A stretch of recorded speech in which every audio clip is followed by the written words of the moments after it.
Good evening, ladies and gentlemen. As a part of the leadership module interview of business leader, we are privileged to have with us Mr. Rohan Karr, who is currently the general manager of Cinnamon brand and the head of the city sector. Also, he is executive vice president for John Keels. Thank you, Mr. Karr, for agreeing to be a part of this and taking time to briefly talk to us about how you became a leader, any particular thoughts, insights, stories that you could share with us so that the MBA class as a whole could learn from this interview. Mr. Karr, did you ever see yourself as a general manager of a hotel one day when you started off your professional career? No, the answer is no. I never had any idea of working in a hotel. In fact, I had no idea of being a leader or a manager of anything. I was struggling to find a job. That was the case at the beginning. So, working for a hotel was never a dream or never in my plan. So how did you end up getting into hospitality, becoming a general manager? Could you briefly tell us your... Ashan, my the whole life has been accidents and opportunities.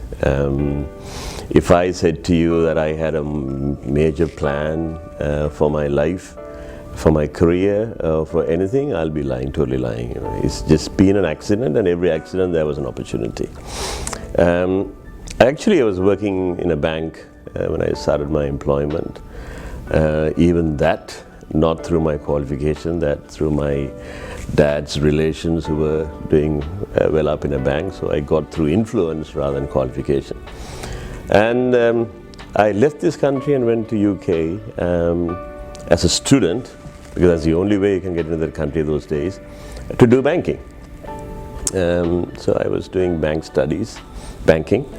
And in order to fund my fees and schooling, I had to do some work.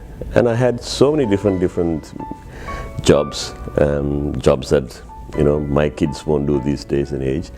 Working as a baker, working as a taxi driver, working as a security guard, working as a guy who used to take the snow off cars during winter for £1 a car. And it was those kind of jobs. And one of the jobs I ended up doing was cleaning kitchen at night time. So I used to do night work, cleaning kitchen floors, kitchen pots and pans. And then in the morning, 10 o'clock, my banking / accountancy schooling starts. So I do 11 to 7 cleaning pots and pans, go home, get something to eat. Then 10 a.m. I go for classes, come back at 3 in the afternoon, get a few hours of sleep, get something to eat, and then come back to work at 11 and 7. So that was my start. So I didn't choose hotel industry as an industry I wanted to work. I was just looking for employment. That's how I got into the industry. So after your studies finished, what motivated you to leave banking aside and take up any particular job in a hotel and pursue a career in hoteliering? To be honest, my studies never started nor finished. I didn't finish any of my studies up until I was 40. Even banking I didn't finish. My main priority was to have fun. I was working in this kitchen as a night cleaner, and because of my accountancy or banking experience, I was good in numbers. And I used to help the executive chef with doing his purchasing and balancing books and bookkeeping and those kind of stuff. And so this guy, executive chef, saw the potential in me and said, you shouldn't be spending the rest of your life washing floor and cleaning pots and pans, and that I should try to come up in life. Even that I didn't take any serious note of what he said, his advice was. But then one day, in their heads of department meeting, there was a vacancy for a night auditor in that hotel I was working at in London. And the chef recommended to the rest of the HODs that this guy who is working in the kitchen as a kitchen cleaner, pot washer, can really do this night audit job, and because he's good at auditing and accounting, whatever. But the so-called management at the time were somewhat reluctant to take an Asian who is currently doing pot wash, and his next promotion is to work in reception in the hotel is like a no-no. However, they thought, we'll give him step by step. So from the kitchen, they put me to room service. At least, he can serve food and see how he performs. And that was it. So from there, I went into room service. And then from room service, as a waiter, I came to front office as a night auditor. And then I really start, loving what I did. For once, I'm not working in an overall. When I was a bakery, I had the long baker's gown. When I was a security guard, I was security uniform. When I was a Indian restaurant, I was working as a cook. So once I'm wearing a jacket and a tie, so I was pretty much taken up with this opportunity when I was asked to work behind reception. Again, that is only at night time and there's no customers because we were Asians and we were not allowed to be to the front. But I took the opportunity and I loved it. And I loved it so much, I gave up my studies and continued working in the industry. From night audit, then I became day reception, shift leader, assistant front office manager. Then I worked all the departments, from restaurants to banqueting to housekeeping, making beds. I worked in all the departments except engineering. And hard work and commitment and, loved what I was doing. I still never thought at the time this is going to take me to what I am today. I just lived for the moment and did the best at that time. Never had a plan, never had a dream. It was just enjoy what you do and make the most of it. As an Asian who got such an opportunity and who loved what he did, you would have definitely done way more than any other Asian in London to end up being a general manager of Marriott. And I think that's something that all of us can maybe draw relevance from, learn from. What pushed you, what motivated you, or what did you do right maybe to get there? Again, it was accident plus opportunities. And first of all, I must say I had great leaders who directed me and got the best out of me and appreciated my hard work, commitment and input that I was making in the organizations. And they didn't isolate me for my color or whatever. They gave me the opportunities and I was there at the right time in the right place working for these guys. Plus, I was enjoying what I was doing. When I became somewhat middle management, from a non-executive, from pot wash, coming all the way to the middle management, then I started having some sort of dreams. I can probably make it to the top. I started admiring those leaders, those general managers, and saying, why can't I be one day these guys? And then I started having some sort of a plan for me, which was I want to be the general manager. I want to be him one day. And it was hard work. It was hard work because obviously I'm in a foreign country. So I will always be the second choice. So I had to work hard. And I realized that at that point, if myself and another Englishman were both at the same level, I may not get the job. So I realized that whatever I do, I had to be so damn good that I could not be ignored by my leaders or anyone who was looking at me. So I made sure whatever I did, I was so damn good, so that they couldn't ignore me. They couldn't ignore me. Did you always want to come back to Sri Lanka, or after becoming GM at Marriott there, what led you to come back to Sri Lanka and join John Keells or Cinnamon? I left this country for obvious reasons back in 82, 83 time, and I always wanted to come back. There was a time that I used to stand on Gall Road and look at the Oberoi Hotel then in late 70s, early 80s, and thinking, I wish one day I could go there. I didn't have the ways and means to enter this awesome building those days. So you walk up to Temple Trees and stand outside and just see this massive, beautiful hotel with brass Oberoi sign on it, Lanka Oberoi. And you hoped that one day you'll enter. And that was my dream. I used to ask my sister, can you please, take me into this hotel and buy me a passion juice? That's all I wanted. But didn't get it while I was here in Sri Lanka. So when I went back, when I was in London, when I reached the top, and I've been general manager in 3 different properties, final job being at Marble Arch, and I thought, okay, now I've done Central London, Marble Arch, what's next? And working in London was tough. It was really, really hard coming up in life. So I said, now I worked hard for it, now it's the reward time, so I needed reward. So I just felt Sri Lanka could do. So I came back. And again, that was an accident. That was an accident of me being here today. I had no plan, I had no dreams, I had no idea that John Keels will buy Oberoi Hotel. And I visited this country in September 15, 2003. I stayed in this hotel. And from here, I was talking to different people, including John Keels, looking for an opportunity to come back to Sri Lanka. And I met Mr. Susantha Ratnayaka, who was then the managing director for John Keels, looking after leisure, on the 17th of February. And I was just talking to him, gave him my CV, and I said, any hotels, any opportunities that may come up.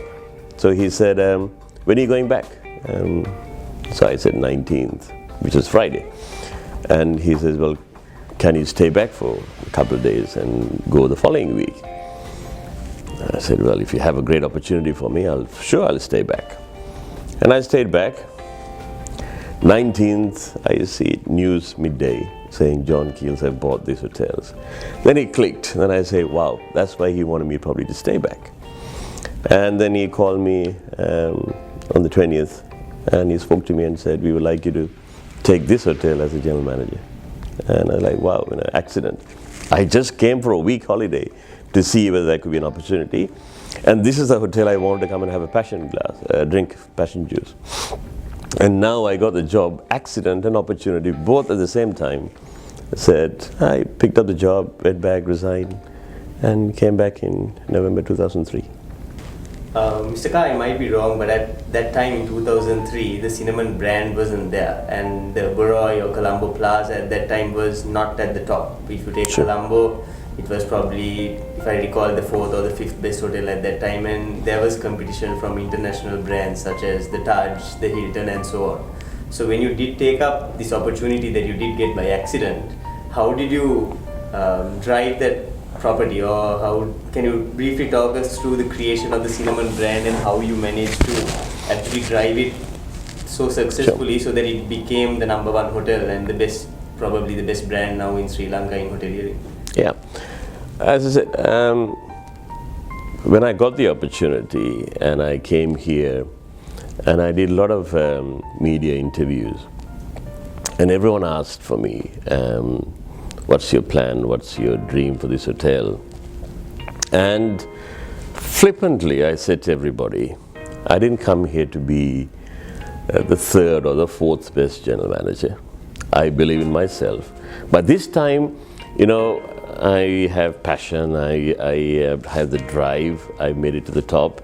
Now the old Rohan who took one day at a time and didn't bother, didn't care, failure was norm, is kind of all disappearing slowly but surely, because success breeds success. And now I'm becoming a very positive guy who wants to have passion and want to be successful. So I said to these guys, all the media people, I still have the paper cutting for all that, I did not come here to be 3rd, 4th best general manager. I want to be the best general manager, I want to be the best general manager for the best hotel. And I want to take care of all our associates. And a lot of these journalists kind of, said, really? Are you going to really beat Hilton? I said, why not? We will take on challenge. And then I realized, oh my God, I've said this, now I have to deliver this. Then we had a plan. I got the team together, we made some changes, and we said, nothing is impossible. Why not, right? Knowing that John Keels is there with a pretty decent balance sheet will help us the money that we need, which was communicated to me at the interview time that there could be a possible investment. So with the investment, why not make this hotel the flagship, the best one in town? So it was one of those energy infusion into, first for me and then the rest of the management team, saying, we were the fourth, by the way, at the time. It was Hilton #1, Taj, and TransAsia, and then became Colombo Plaza or Galadari, kind of joined fourth place. So we said, come on guys, we have the passion, we have the backing. Let's take on and beat Hilton. And it was a dream that we worked on service charge as a target for, because I know service charge will have a major impact on our associates. At that time, those guys were earning a service charge of 7,462. And Hilton was earning a service charge of nearly 12,800, 13,000. So I set out a vision to the leaders saying, our service charge will be 20,000.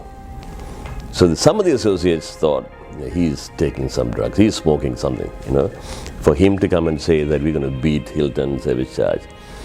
So that was a dream. So my whole plan was to get service charge 20,000. Service charge means, service charge comes from sales. So we had to drive sales. So we just started a campaign to drive sales. And the associates were part of that campaign because they are the beneficiary. And so we changed everything. Then change became easy because I had 600 people willing to change because they were the beneficiaries. And we had day by day, we had goals and targets and change and strategies and whatever. And we achieved. And we, people wrote anonymous letters to my chairman at the time and saying, 20,000 service charge, he's teasing us. He's teasing us, and but it happened. And when we reached 20,000 service charge, that's the time we beat Hilton. And so it was it's not just my strategy, it was kind of my plea and my promise to the associates that we will earn more by beating Hilton. And everyone worked hard, and we went through a massive change. That was then John Keels infused roughly $20 million into the building. They changed the building, we opened so many restaurants, and every restaurant we opened mean more service charge.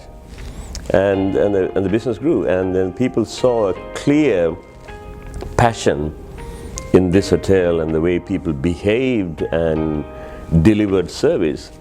I think you delivered more than what was expected because Cinnamon Grand became the best 5-star hotel 3 years in a row and was also awarded the Hall of Fame. Would you have any reflections on that achievement? Again, it was an accident, right? There was no such awards prior to that, and this was 2007. We became a Cinnamon Hotels in 2005. And then suddenly the tourist board said, we want to have presidential award for the best hotel, tourism awards. And we were at the right time at the right place because we've just finished a refurbishment. Customers were raving about Cinnamon Grand at the time. People knew that we had beaten Hilton, but there was nothing concrete to say we were the best. It was more perception, and service charge was the evidence. So God gave me this opportunity to apply for this in 2007, and we put our best foot forward, and we got it. So our aim was to keep that. Success is never final. I always brought up to believe that if you're doing well today, you better figure out a way of doing better tomorrow. And so that was my dream of making Cinnamon. So this was a dream that came in 2003, but in 2007 I had an official plaque, a trophy and a certificate to say we are the best. And at that time, I was able to go back to look at everybody and say, I told you so in 2003, and we are the best. And that happened 3 years in a row. And when you do win 3 years in a row, you become the Hall of Fame, and I'm still proud to say we are the only hotel to have that title, Hall of Fame. Driving your management or your senior leadership to achieve something like that is by no means an easy task. I mean, when I joined John Gills in 2011, I had already heard of your name, I had already heard of the morning meetings. So I'm sure there's something special going on there. And you just mentioned one quote that I was about to speak to you about, but another quote that probably sounds a bit harsh to someone else is, words are words, actions are actions, explanations are explanations, but only performance is reality. I mean, we've heard it so many times, I don't even need to read it. Could you talk us through? I mean, those two are from Mr. Bill Marriott. Those are not these are the two quotes that I picked up from Bill Marriott. One is, success is never final. If you're doing well today, you better figure out a way of doing better tomorrow. And the other one is an immutable law in business, that words are words, explanations are explanations, but only performance is reality. And I think that is more relevant, because here we have an excuse culture. We have a culture that gives so many reasons why things didn't happen. So many, they'll come up with lots of words and lots of promises. But actual delivering the end results, it's a bit, it's not as much as I would like it to be. So that quote, I infuse, on everyone, and it works, I have those things from Bill Marriott, and I have few from my father. Never put off till tomorrow what should be done today. Never touch a piece of paper twice. So if you grab a piece of paper, finish with it, deal with it. And cleanliness is next to godliness. Those are my father's words, and Bill Marriott, between them, really drives you, and it brings back and makes a lot of sense. This is what life's about. I think another one that puts a lot of us into trouble is expect what you inspect. So how do you actually inspect things that other people do not get time to inspect under their own noses? See, we all have eyes, but how we use that sight, the blessing that's given. Sometimes you look at something and you admire for what it is. That is okay. But in our business, where attention to detail is so vital that you can't, 99.9% is not going to see us through. So, same eyes, admire the nature for what it is. Don't question it. Don't say why it is not like that. That is nature. Accept it. Admire beauty. Accept it. But when it comes to professional work, I look for faults. I don't look at something and say, wow, 90% is correct. I look for where is this 10% where I can do things better. So I look for faults. And that's why some of the time there is a disconnect between my leaders and myself, because they will come to me excited 90% is right. But I have just spotted the 10% which is not right. So it's a frustration for me and embarrassment for them. But by doing this together, we try to get the 100% coming together, because we can't make mistakes. We are not allowed to make mistakes. And especially in this industry. Can you imagine 99.9% our food is safe, 0.01% we have food poisoning? We can't. It has to be 100% perfect. So it's getting into your mind. 1 minute, take it for what it is. Next minute, look for perfection. Look for improvement. It looks great, but you can adjust it a little bit to make it perfect. The buzzword around Colombo, and here is the opening of Shangri-La, and after becoming the Hall of Fame, Cinnamon Grand was undoubtedly the best for a long time. But now a lot of people feel that the product is old, a new international giant is entering the market, and I'm sure you've set yourself out to prove yourself still the best general manager in Colombo. How do you take up to that challenge, and how do you think you'll motivate your staff, your leaders to achieve that? Again, I think is a great opportunity, because I was kind of somewhat getting bored where we were. Is becoming a one-horse race, and it's an ideal time for Shangri-La to come up. We have all got our tails up. The entire team is pretty much geared for this. Hey, Shangri-La is an awesome brand. Is well established. It's an international brand. They have an amazing support system in place. They have a huge research and development section. They're tried, tested brand, been around, and they are good at what they are doing. But it doesn't mean that we are not.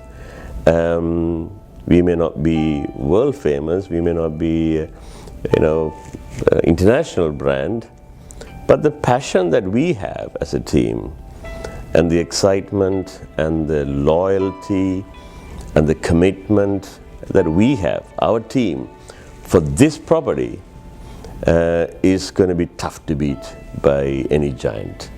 They might have the might, they might have the power, but you don't need all that. David and Goliath. So we might be small, local, but the passion and the wisdom that we have, and the commitment that our people can rally us around, we can bring any Goliath down with God's grace. Mr. Karr, you've also been entrusted the responsibility of overlooking the biggest part of the waterfront project. And for those of you who do not know, John Keels has invested in probably the largest private sector investment in the country with the Cinnamon Light project, and the main component of that is the 800-room hotel. Could you share some thoughts on that responsibility, what it will do for the country, for the hospitality industry, and Sure. how do you think you'll take up that challenge? I don't see that as a mere 800-bedroom hotel. It is a huge investment, a big city within a city.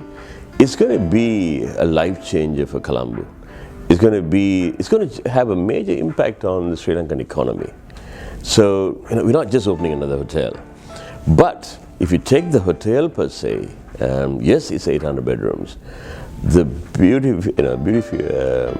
the architecture is awesome. I have seen the interiors, I've seen the facilities, I've seen the conference and banquet spaces, the restaurant spaces.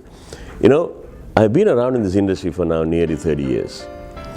I am yet to see a hotel that is built like that.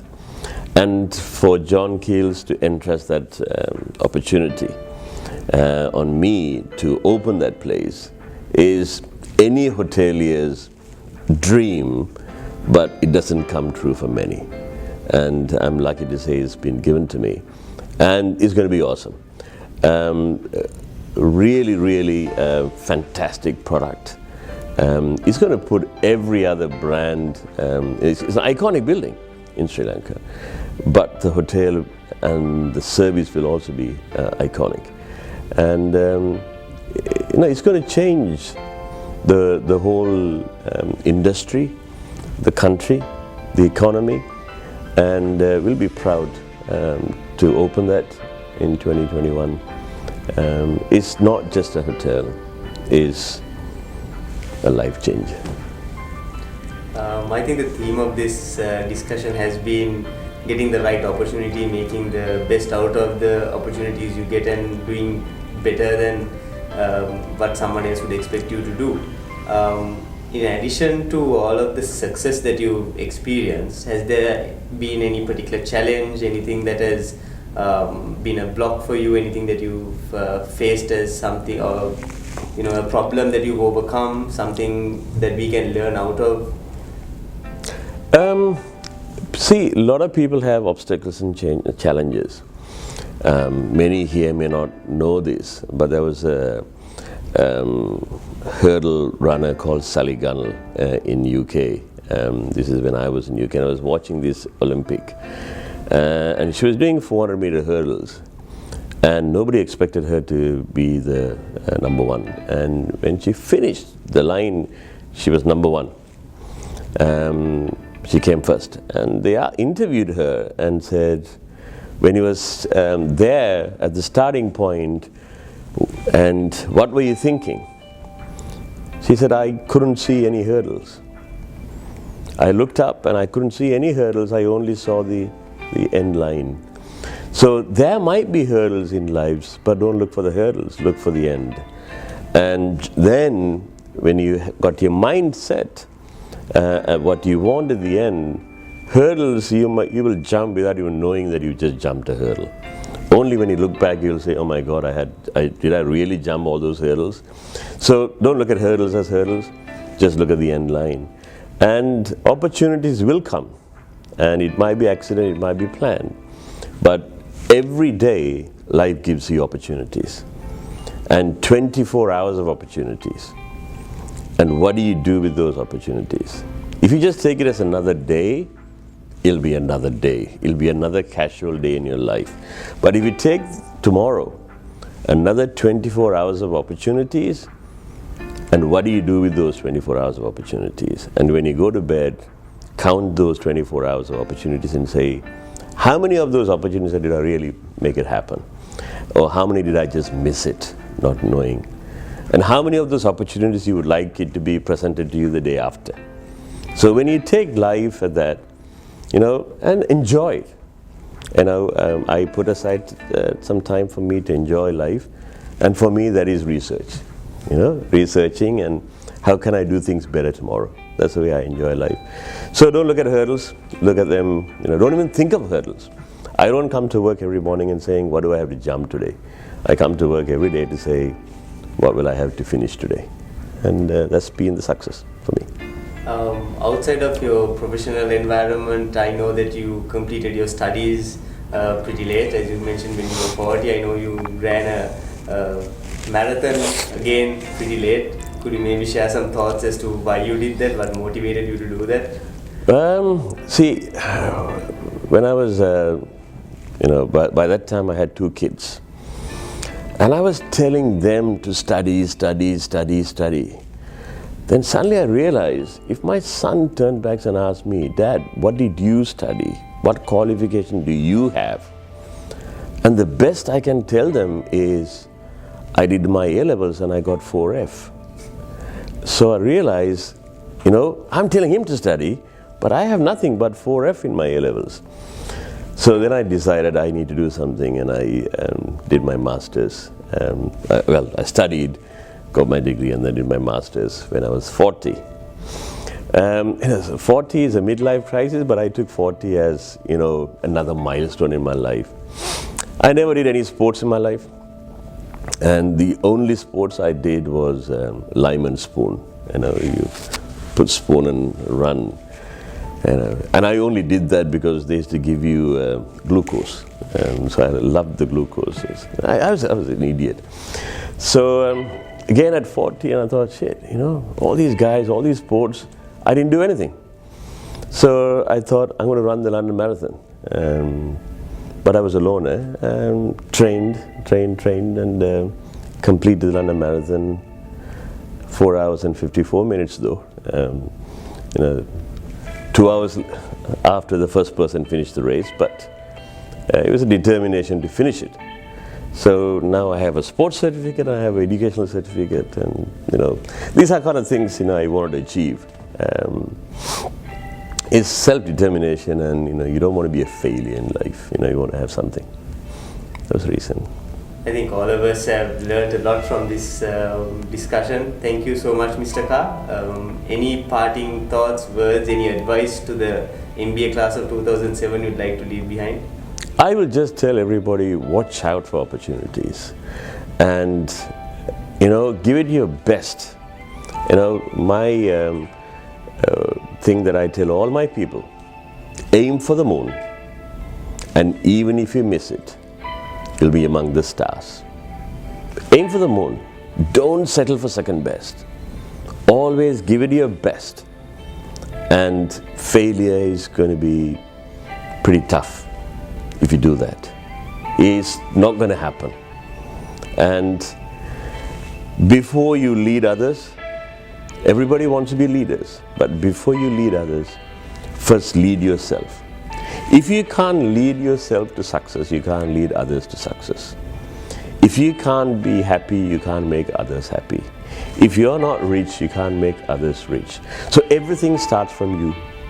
And you have to be an awesome person, a person who is not going to accept failure, a person who's going to say 99.9% is not good enough for me, a person who's going to have visions and goals, who's going to make it happen, but still have fun, enjoy life. And I believe, unfortunately or fortunately for me, I enjoy life. I come to work because that's my enjoyment. I don't see it as work. And I wish you all the guys very best in whatever you guys do. Thank you. Thank you so much. Thank you, Ben. Thank you.